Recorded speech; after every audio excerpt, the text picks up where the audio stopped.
I'm Jo, and we are getting into the romantic spirit with this young adult Swoony romance book haul from Epic Reads. We do have a great variety for you. We have a graphic novel, we have some romanticises, we have books that will be hitting the shelves soon. One of my personal favorites is in here, so let's just jump right in.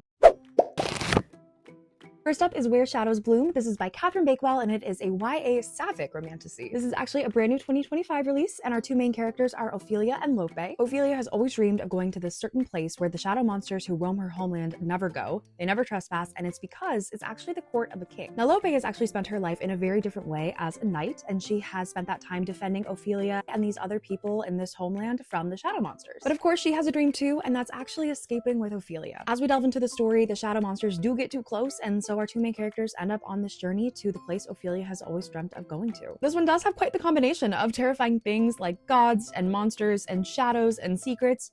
But are those things stronger than the relationship and the love between Ophelia and Lope? I hope not, but the only way to find out is by reading this, so it is going straight to the top of my TBR list. Next up, from the author of A Dark and Drowning Tide, Alison Saft, comes the Pixie Hollow book of every Disney fan's dreams, Wings of Starlight. This story follows Clarion before she became the queen of Pixie Hollow. In this, it's been hundreds of years since any of the warm season fairies, such as Clarion herself, have visited the Winter Woods. But things change when a threat introduces itself to her, and she visits the Winter Woods in hopes that she can prove that she's worthy of her role in the kingdom. However, in the Winter Woods, she meets Mallory, who is the young guardian of the Winter Woods, and the two of them have to form an unlikely alliance. United by the need to protect the places that they both love, this is a star-crossed romance I can't wait to read. I've been dreaming about this for years, and I'm so happy that it's finally in my hands. It's a Lovescape Relationship by Carly J. Corson is a YA sapphic enemies to lovers sports romance. We have Charlie, who loves hockey, and then we have Alexa, who loves ice skating. Everything Charlie's dreamed of, including a life-changing hockey scholarship, falls apart when a hockey game goes terribly wrong. In the end, she not only gets kicked off her team, but she is suspended from school. Then Charlie meets Alexa, who is an absolute perfectionist with her sights set on the Olympics.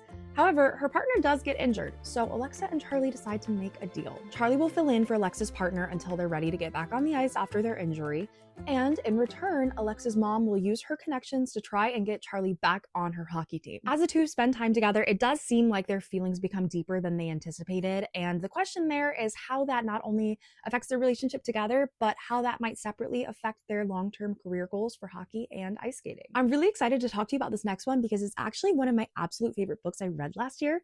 This is Heartless Hunter, which is the first book in the Crimson Moth duology by Kristen Ciccarelli. It is a YA romantasy featuring a witch and a witch hunter in a game of cat and mouse. So in this world, witches have gone from being powerful rulers to now being hunted to extinction. So Rune, our female main character, is not only just a witch, she's a witch vigilante called the Crimson Moth. During the daytime, Rune puts on this act to pretend that she's like this airheaded socialite to throw everyone off of her trail so that they won't be able to figure out that in the evenings, she is this witch vigilante called the Crimson Moth rescuing witches. Unfortunately for Rune, one of these rescues does go kind of wrong and she does need to throw people off of her trail now. So she decides that the best way to do this is by romancing Gideon, a witch hunter. Gideon, on the other hand, is absolutely suspicious of Rune, and so he decides to also court her, but for the opposite reason. He wants to uncover this secret that he definitely thinks she harbors. It truly is like an epic YA fantasy romance version of How to Lose a Guy in 10 Days with super high stakes and incredible tension. And if you're someone who needs answers right away when you finish a book with a cliffhanger, I do have good news for you. The conclusion to this duology has been released and it is called Rebel Witch. It was a 5-star read for me, so I highly recommend this duology.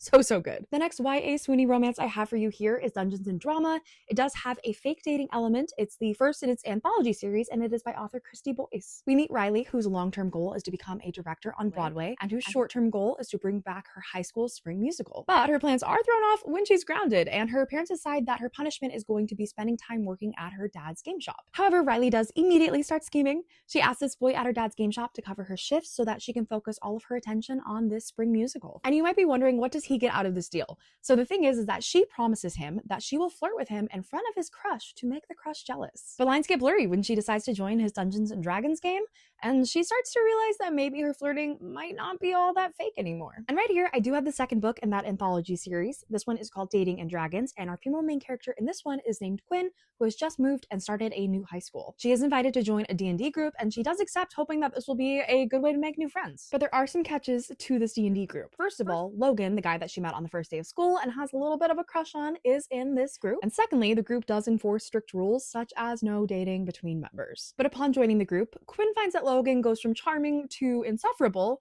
and the bickering does commence. And as she spends more time in this D&D group, she'll have to figure out the truth behind Logan's personality and if she's willing to break any of the rules that have been set out before her. Next up, we have The Scarlet Veil, which is the first book in its duology by Shelby Mahurin, who also wrote the Serpent and Dove trilogy, which I really enjoyed. Now this one is a YA vampire romantasy with a young woman named Sally at its center. Sally's been just sort of known to do as she's told and not lead her life with much deviation from the status quo, but she ends up surprising everyone when she defies tradition to become the first huntswoman ever. And among the people who are completely taken aback by this decision of hers is Jean-Luc, who is not only her new captain, but is also her fiancé, and he's known to rule the huntsmen with an iron fist. But regardless of who is surprised by her decision or who wants to protect her, it doesn't change the fact that something is leaving bodies, drained of blood, in its wake. So Sally, determined to prove herself, tracks this creature to a place that she didn't think actually existed. There, she catches the attention of a king who gives Sally new reasons to be terrified, including the romantic feelings that may be blooming between them. And if The Scarlet Veil sounds intriguing to you, or you've already read it, then you will be happy to know that the conclusion to this duology, called The Shadow Bride,